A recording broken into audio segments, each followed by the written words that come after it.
From this seaside villa on the edge of the French port of Lorient, Karl Dönitz directed the Battle of the Atlantic. By the summer of 1942, Dönitz commanded 330 U-boats, 5 times more than at the beginning of the war. With these, he hoped to strike a decisive blow against the convoys on which the Allied war effort depended.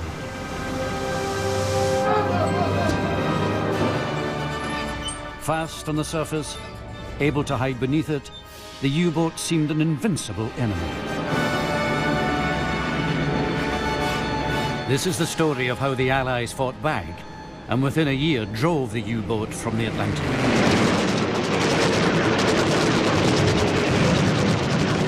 After 3 years of success, the hunter became the hunted.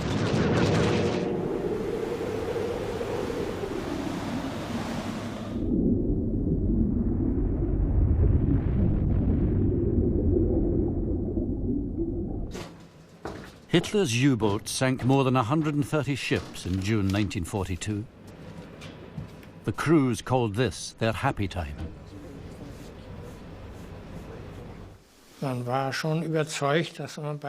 We were convinced we were fighting in the right service. We expected to have success in battle. We were young, optimistic, and we'd sworn our oath of allegiance to the fatherland and to a, well, as he was then, beloved Führer.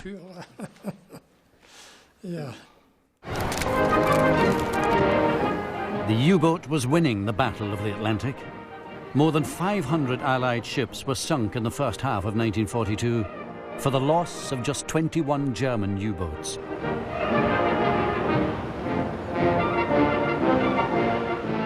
The leader of the U-boat arm judged a decisive victory in the Atlantic to be within his grasp.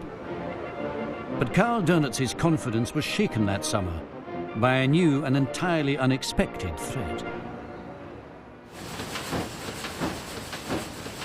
On the night of July the 13th, 1942, U-159 was making good speed home to its base on the French coast. Its crew felt safe. The dark hull of the boat was almost invisible at night.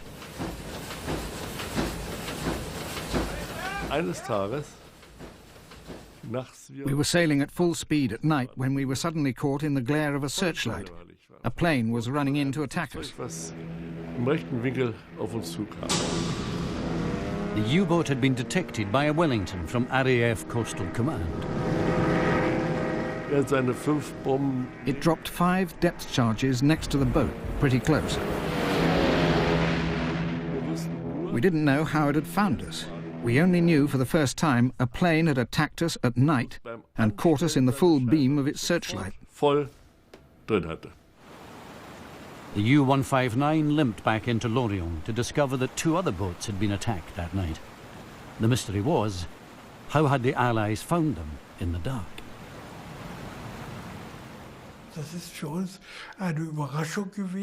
It was a surprise for us.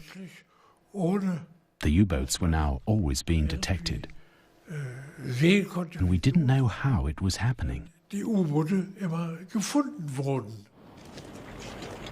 British air crews were using a new detection device, one that threatened to force the U-boat from the surface.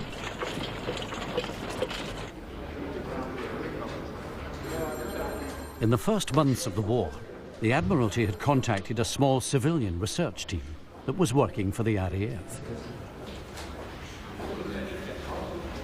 Admiral Somerville rang up one day from the Admiralty and said, "Do you think with an aeroplane you could detect a conning tower of a submarine? I'll give you a submarine in the Solent, L-27. You go and try it." So I fitted a Lockheed Hudson with early form of radar. We went out to meet our submarine.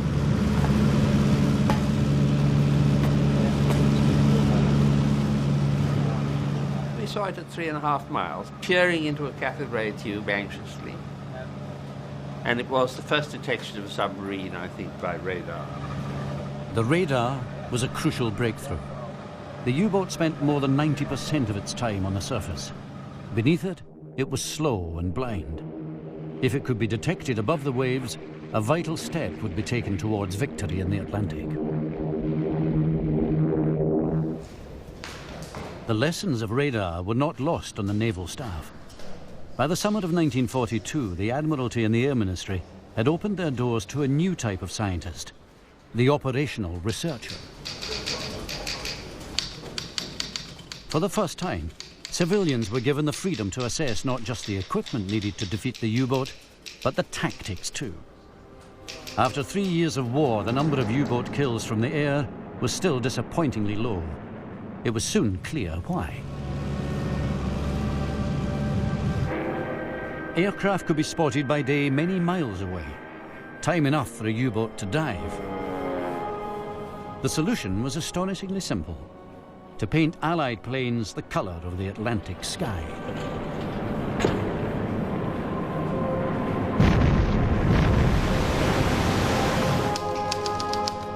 The scientists were also able to prove that a large number of small depth charges timed to go off close to the surface would improve the chances of a kill.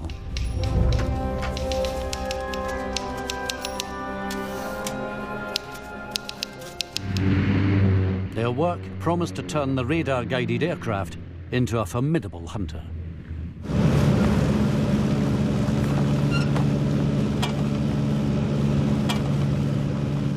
On December the 8th, 1942, a liberator from the RAF's 120 Squadron set out from Iceland.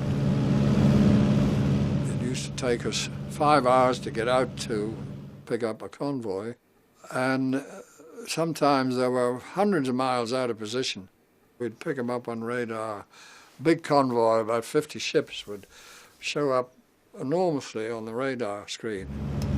So we used to home in on that. Bullock and his crew picked up the ships of convoy HX-217. Within minutes, he'd made another contact.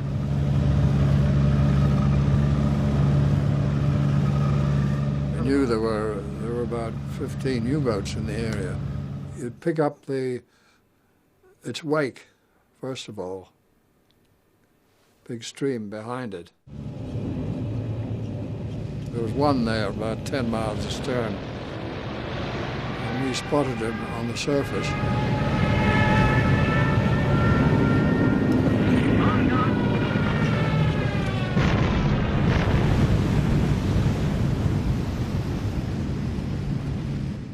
We felt a lot of satisfaction that we made a good attack. You don't worry about the 48 people on board the thing. Bullock had sunk the U-611. That day he attacked and damaged another 6 U-boats.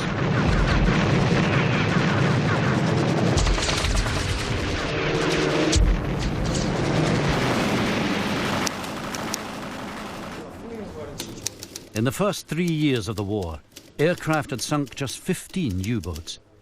But in the 6 months from September 1942, they sank 29. Naval intelligence began to detect encouraging signs. A new reticence among U-boat crews to press home the attack when they came within range of Allied aircraft.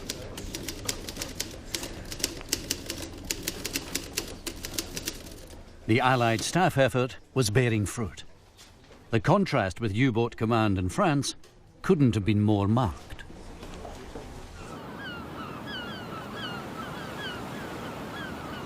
In 1942, Dönitz' headquarters was based in a villa on the outskirts of Lorient, the Chateau Courneval. The U-boat ward in the Atlantic was run from 2 rooms on the ground floor and the small bunker beneath the house. Headquarters was so small, staff dubbed it the sardine tin. Dönitz relied on a corps of just 6 young staff officers. Orders for the U-boats had to be written with stencils and water-soluble ink, so that if the U-boat was sunk, it would be impossible to find them. I would first of all hang up these stencils to dry in my little room, on a washing line over my bunk. They had to dry first of all, you know. That was a joke in itself.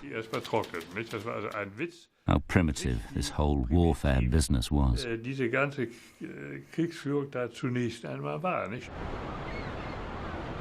Dönitz' headquarters looked across to huge new U-boat pens.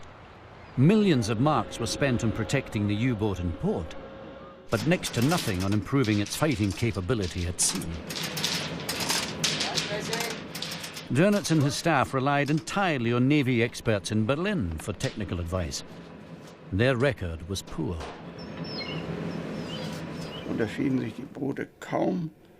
The boats hardly differed from the ones that were already in service at the end of the First World War. That meant no significant improvements had been made in 20 years.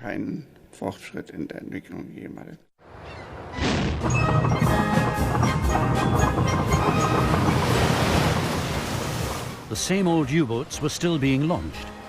No serious effort had been made to develop a submarine with high underwater speeds, one that would be safe from Allied air attack.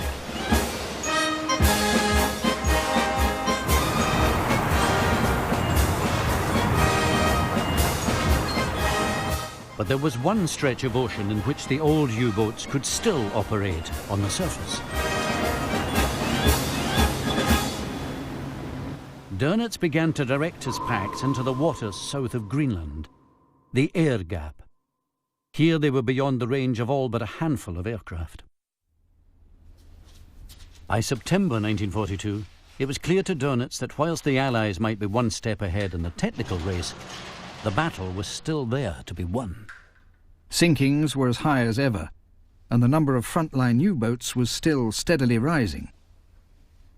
But the more distant future caused me some anxiety. Dönitz took his fears to Hitler. Hitler had a simple solution.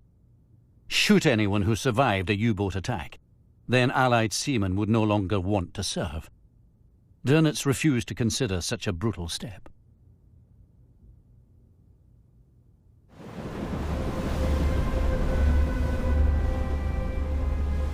But 2 weeks after his meeting with Hitler, an event took place which hardened Dönitz's attitude towards survivors.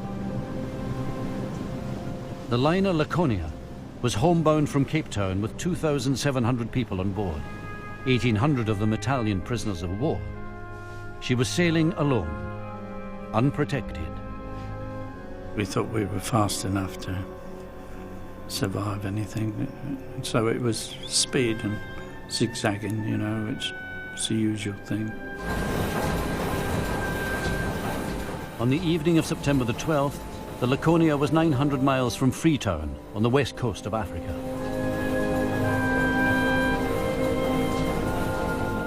Among the passengers were Janet Walker and her 5-year-old daughter, Noreen.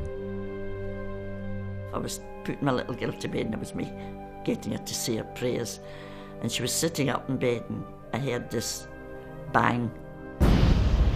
People around me said, what was that? Well, I'd already knew what that bump, I'd read that before. I didn't want to panic them all, so I said, I don't know, I might have hit something in the dark, another ship, you know. We were sort of looking at one another, sort of what's happened like, and the second torpedo hit.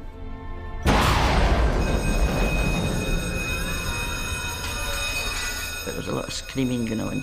I think it was the children that were screaming in the passage. I was just stunned. I stood there because I didn't know where to go.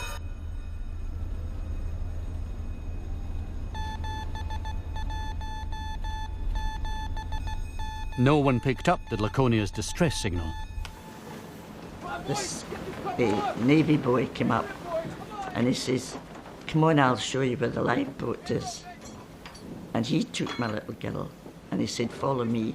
So I followed him. He said, you go down first and I'll hand her down to you. When I got in the lifeboat, I looked up and he wasn't there. And I started screaming.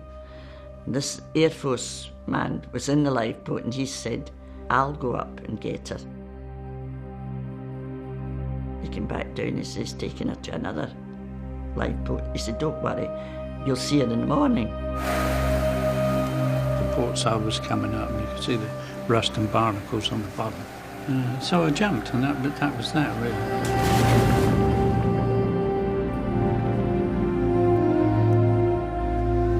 Hundreds of men, most of them Italian prisoners, were struggling in the sea. They were desperate for a place on a lifeboat. There's sharks about. Screams they were, some of them, yeah. Oh, aye. In fact, one fella in the boat says, if any of them are hanging onto the side, he said, call out, I'll give you the hatchet, chop the fingers off. But I wasn't thinking like that. I could see Ed was like, it was a low vessel, it was a submarine really, and she had a lamp on, going like circular like that, and she was picking people up. He drew up alongside us, and he said, the women and children must go in the submarine. And one of the men said, they are not going in a submarine. He said, don't worry, they'll be all right. So we went on the submarine. The crew of the U-156 had heard the Italians crying out from the water.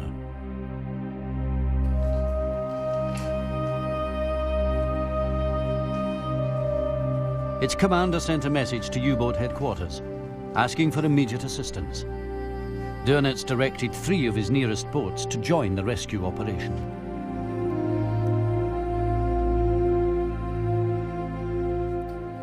They were quite concerned about me losing my wee girl. Every time they saw a lifeboat, they would call me up to the conning tower and tell me to have a look to see if she was in any of the boats. They were very good. I said to him, cigarette. And this German took a cigarette out and I gave him back, no, comrade. Give him to your mates. I thought, this is a funny German. Well, I've been brought up to believe about him.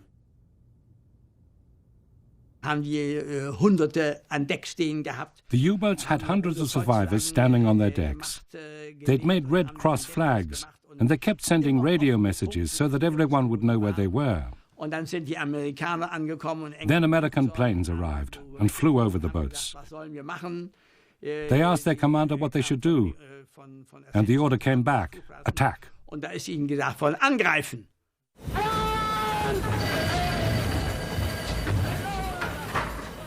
The American aircraft knew nothing of the rescue operation, but thought it had caught the enemy on the surface. No boats were lost, but Dönitz was furious. On September the 17th, he sent a new order to his commanders. No attempt was to be made at rescuing enemy crews. No help offered. Be harsh. The war called for the destruction of men as well as ships.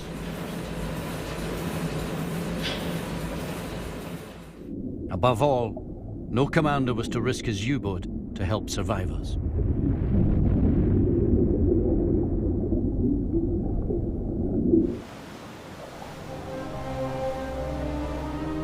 "1,600 people were lost with the Laconia." I never gave up hope, never. Used to spend as much money in fortune tellers. Maybe they would give me some clue. I heard later on this boy was drowned trying to save a little girl. But they didn't know who the little girl was, but I presumed it was mine. And yet I still didn't believe it.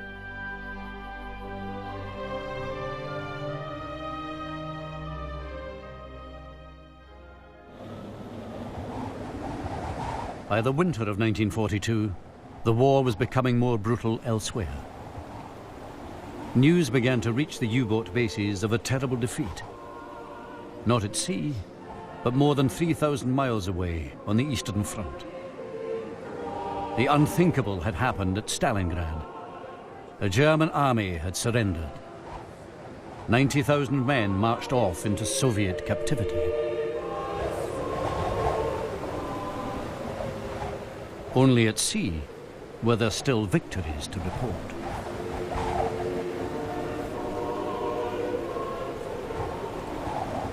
On the day before the final surrender at Stalingrad, Adolf Hitler appointed Dönitz Gross Admiral to head all operations at sea. It was a sign of the confidence he placed in him. But Dönitz's job changed little. Germany's small surface fleet had claimed less than 4% of the ships sunk. The struggle in the Atlantic had rested from the first with the U-boat. Dönitz continued personally to direct them. By now, there were 405.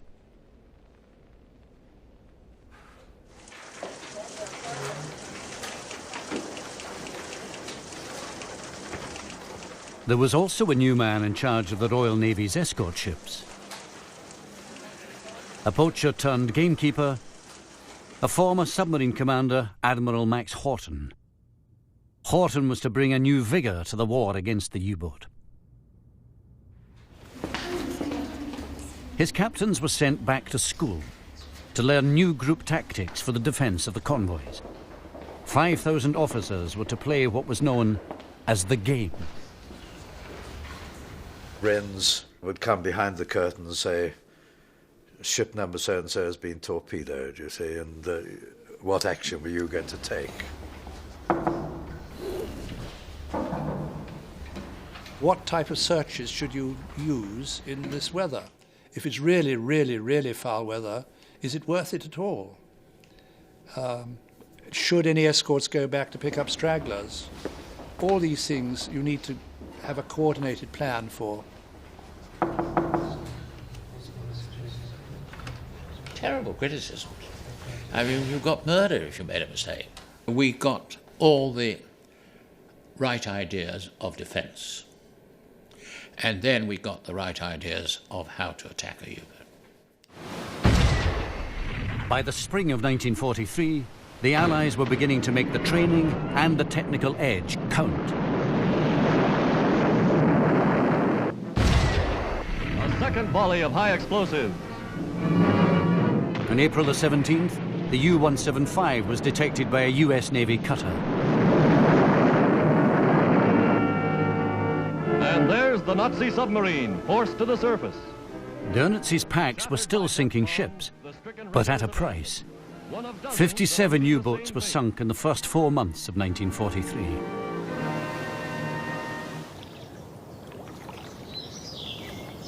But now the Allies had access again to a vital source of intelligence. The cryptographers at Bletchley Park were able at last to read some of the messages sent by the U-boats in the key Enigma cipher, Shark. We were well in on the shark traffic for some time. The common signal was Gustav Gelb, and that means Geleitzu gesichtet, convoy sighted. Unfortunately, the one we most often saw. It was clear from the decrypts that Dönitz was able to maintain as many as 100 U-boats at sea every day, most of them in the air gap. That spring, a convoy would sail into this huge concentration of boats. It would prove to be one of the most decisive moments of the Battle of the Atlantic.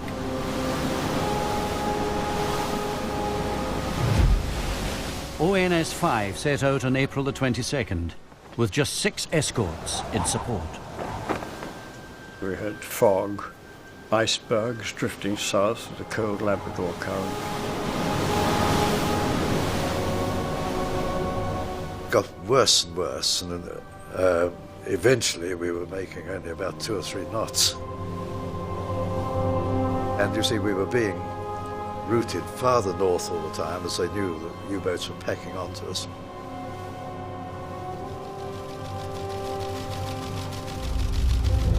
Admiral Horton was notified by naval intelligence that ONS-5 was sailing into trouble, and for a time he was able to offer some air support. But by May the 4th, the convoy was on its own, and on that day, it sailed into Pax Amsel and Fink.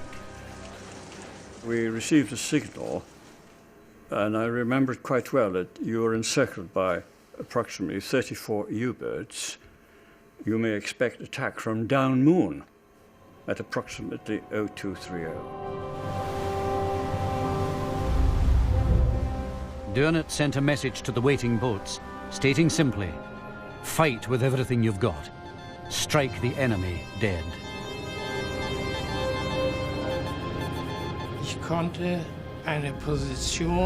I was able to take up a position on the port side of the convoy.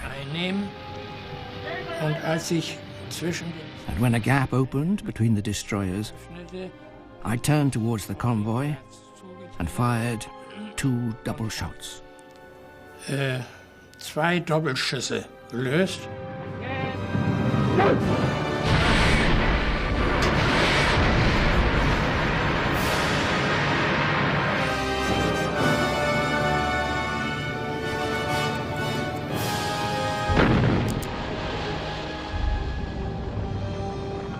The steamship was hit and began to sink at once on an even keel.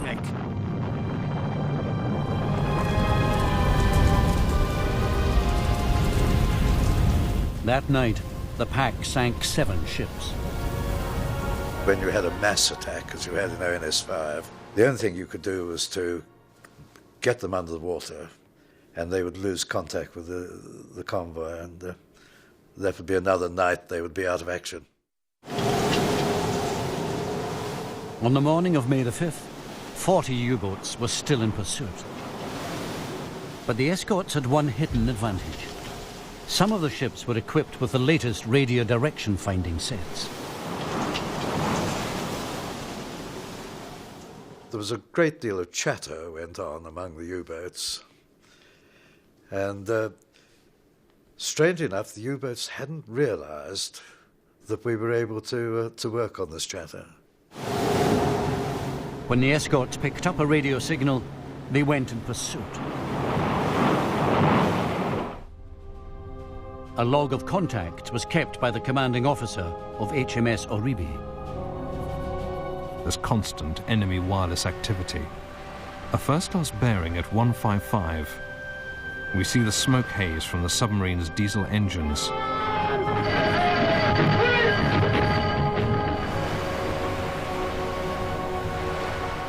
The submarine dives and we have contact. We drop a 10-charge pattern.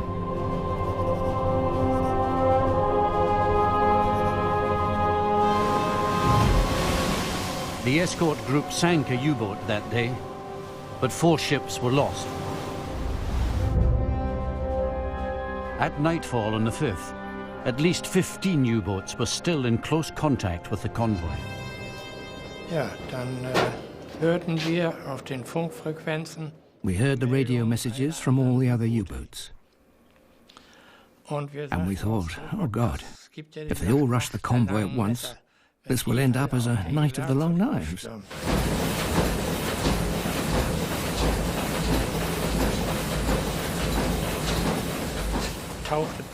Suddenly, a thick pea super appeared.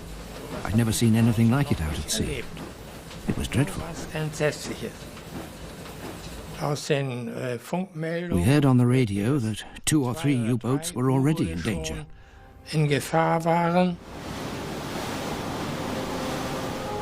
At Western Approach's headquarters, the battle around the convoy was plotted through the night. Only if the escorts could find the pack and drive it from the surface would the defense succeed. Radio detection, and above all radar, would be the key to victory. Radar contact picked up on the port bow. Closed to investigate at 14 knots. We picked the submarine up on our... Radar contact picked up ahead at 3,400 yards. A torpedo fired from Red 20. Turned towards it. The pattern was dropped set at 150 feet. It was a most promising attack.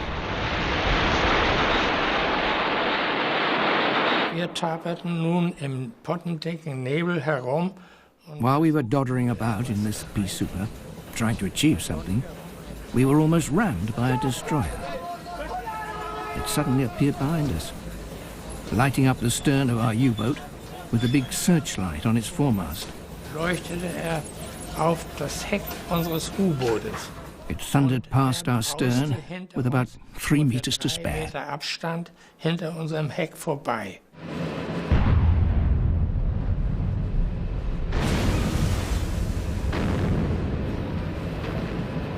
Five U-boats were sunk on the night of May the 5th.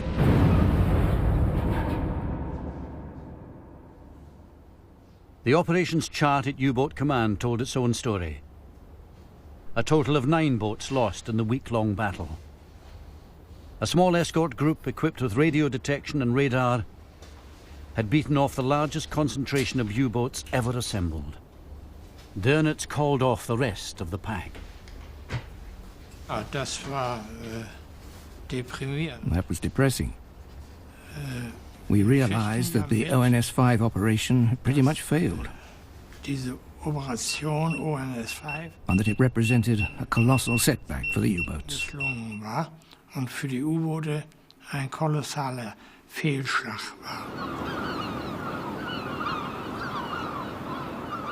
The crews that managed to make it home in the spring of 1943 began to grumble about their U-boats.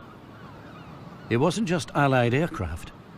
The escort ships were now able to detect them as soon as they approached the convoys. We had one song which went something like this. Gib mir doch ein neues kleines U-Boot, U-Boot, das man nicht mehr orten kann. Karl Dönitz. Give me a little U-boat, a U-boat that can no longer be located, Karl Dönitz. That was the kind of thing. Once, when coming into port after a short trip, we were welcomed by people singing these songs. Trockener Humor, muss ich sagen.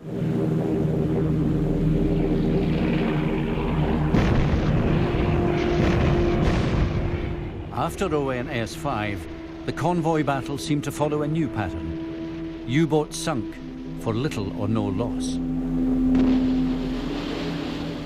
By the end of May 1943, the air gap had all but closed. The huge Allied technical and training effort had thrown the U-boat on the defensive. 40 U-boats were lost in May, 2,000 men. Among the dead was Dönitz's own son, Peter.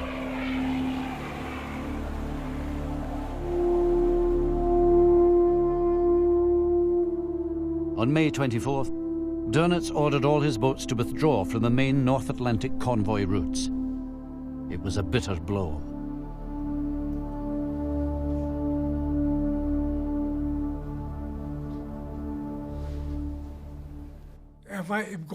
He was really in despair. He saw how things were going. This was a very great burden for him.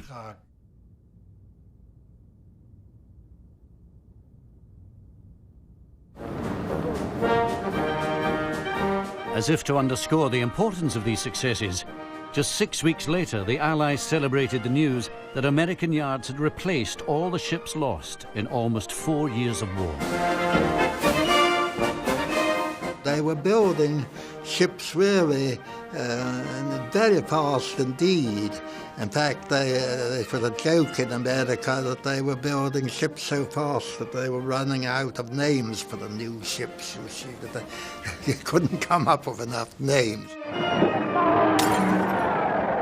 Recently, in one 24-hour working day, 27 brand new ships slid down the waves. Nowhere else in all the world is such production possible. The goal for 1943, 23 million tons of shipping.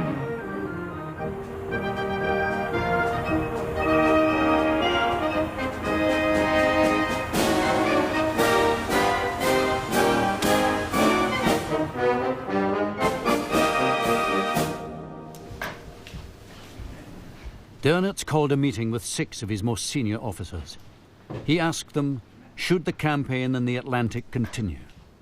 The Allies enjoyed overwhelming material and technical superiority, and it would be 2 years before a new submarine with high underwater speeds could be developed.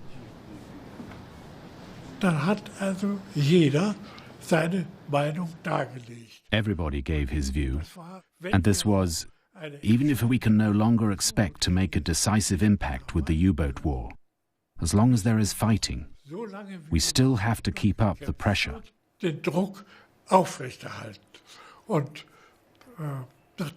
And well, when everyone had had his say, myself last of all, Dönitz said, "Okay, you have simply confirmed what I also think."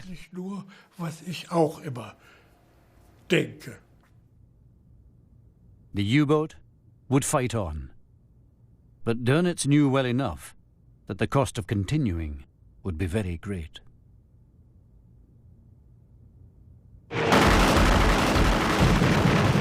That summer, the Allies mounted their Biscay campaign. U-boats were attacked as soon as they left their bases. 60 more U-boats were sunk in just 3 months.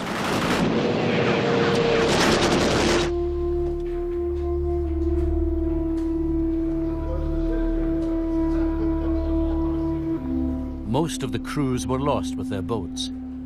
The few survivors that were fished out of the Atlantic by the British began to tell their interrogators of the growing sense of unease in the U-boat messes. They knew it was their duty not to give away information and so forth, but they were perfectly happy to talk to other naval officers. They then went back to their cabins, and if they had somebody else there with them, he might well say, well, what are they asking you about, and so forth. And he'd say, well, what they really wanted to know was so-and-so, but I wasn't going to tell them. And all this was being recorded. The picture that began to emerge from these interrogations was of a crisis in morale.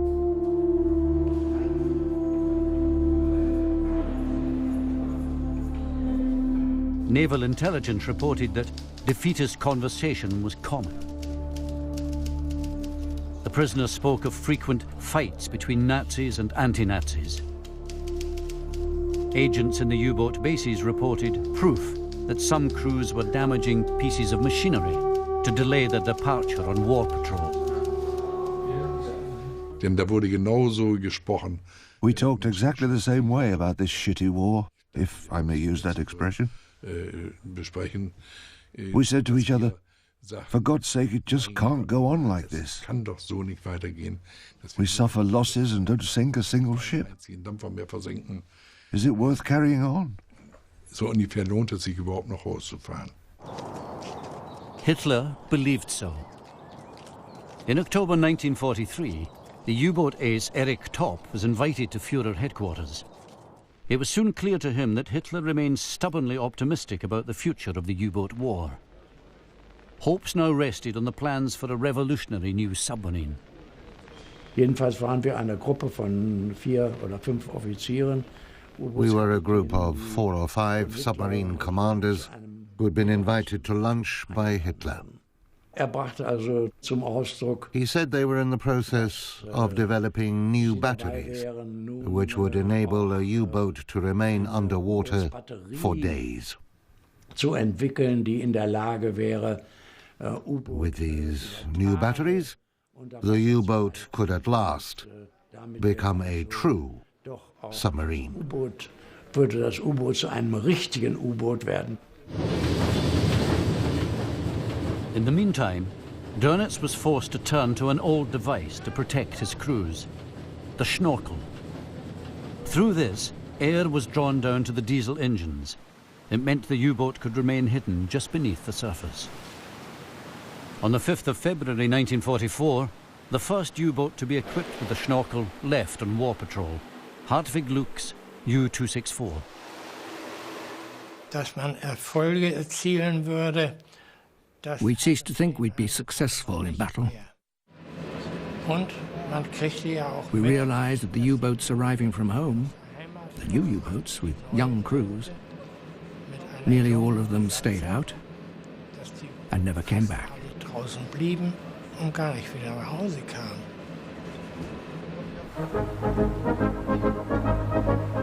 Just days before, the 6 ships of the second support group had left Northern Ireland to the strains of a hunting we will go. The Allies now had enough ships to form new escort groups, dedicated to hunting and killing U-boats. The leader of the second support group was Captain Johnny Walker. It was a hunt to him. He would sort of treat it as a sport.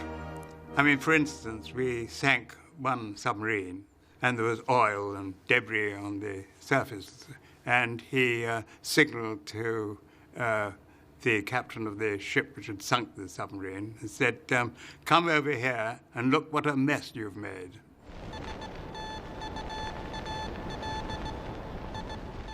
As the second support group was setting out, a British intercept station picked up heavy signals traffic some 200 miles to the west of Ireland. A pack of U-boats seemed to be converging on convoy ON 221. The Admiralty sent Walker to intercept them.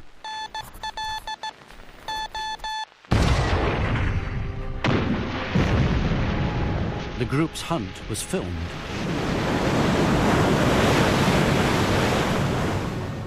Walker had developed a new tactic, the creeping attack. One ship, usually Walker's own, the Starling, held sonar contact. It then directed one or more of the group in a slow creeping attack along the U-boat's course. The rest of the group formed a ring around the target. Once a U-boat was caught in this, it was almost impossible to escape.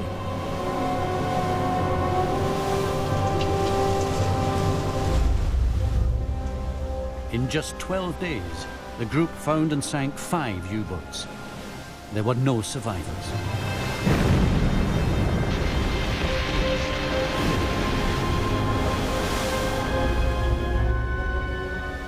None of them came to the surface. So the Admiralty needed proof that a sinking had taken place. And whatever tangible things that they could get hold of were picked up and put in the boat. This was a rather gruesome thing, picking up human remains.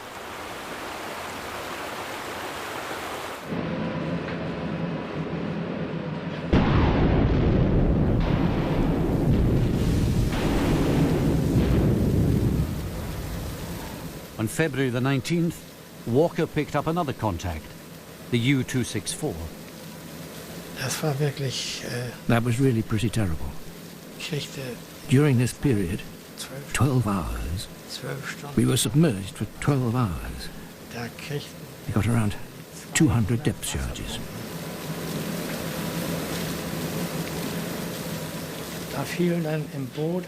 Just about everything in the U-boat was smashed. We shot out of the water like a champagne cork and found ourselves inside the circle made by Captain Walker's submarine chasers. Captain Walker.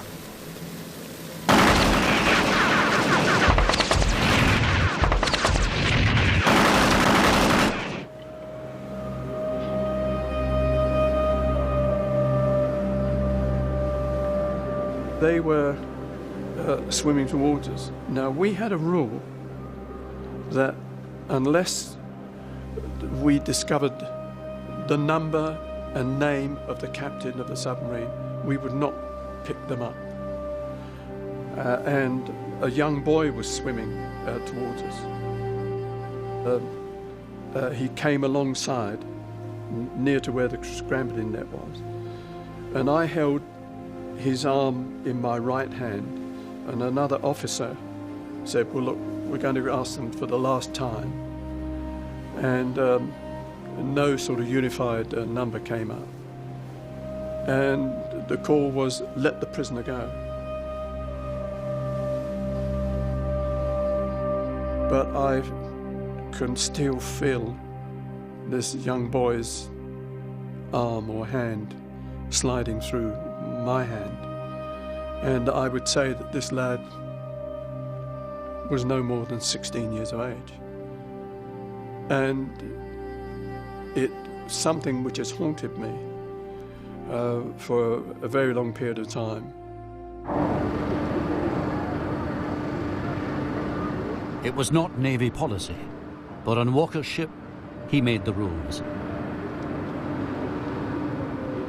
The crew of the U-264 was prepared to furnish him with all the details he required, including intelligence on the schnorkel.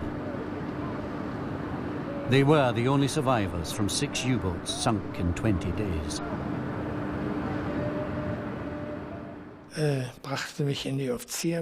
They took me to the mess, and 3 or 4 British officers began bombarding me with questions. One of them said, that was a very, very clever fight. It was a very clever fight. That wasn't how I felt about it. Yeah.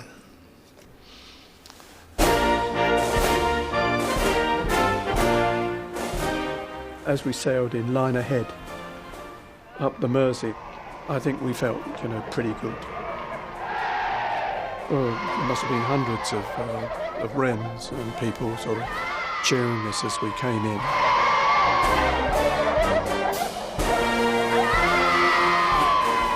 Waiting to greet the group was the First Lord of the Admiralty. It was a moment of triumph that seemed to symbolise the final victory in the Atlantic. I want to say to you fellas that I feel that you've had an enormous part to play in settling the issue against the threat to dictatorship in Europe. Hip, hip, hip. 3 months later, British and American troops landed in France. The Battle of the Atlantic was virtually over. There was still rationing and food shortages, but the convoys were arriving unmolested. On the land and the sea, let's swing out to victory over here, over there, anywhere. We can take them 1, 2, 3 with a riff, a break, and a flare. Trumpets blasting through the air with a rap and a tap on the drum. Yeah, man. The U-boat menace has for the time being been practically effaced. There was a recent month in which up till the last day they did not sink a single ship. Britain's ability to fight, Churchill wrote, to keep itself alive, depended on the Battle of the Atlantic. Yet it was difficult to cheer the final victory. More than half the ships sunk in the Atlantic had flown the red ensign, and 50,000 British seamen died protecting the lifeline. Dönitz's fleet of new submarines never sailed against the convoys. The old boats fought on to the end. 650 were lost. With them, 30,000 U-boat men. I could tell you I wept. All my comrades who I'd spent all those months with had perished.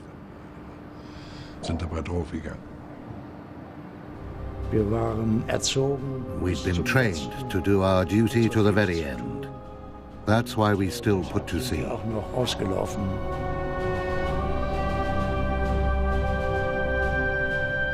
don't think that many people thought of us, quite frankly, because we were an unseen war. You didn't see the sunken ships or the survivors who never made it. But it was our job. We knew we were going out, you might come back. He never dwelt on us. This nation owes those people a great deal. If the North Atlantic convoy route had failed, all else would have failed.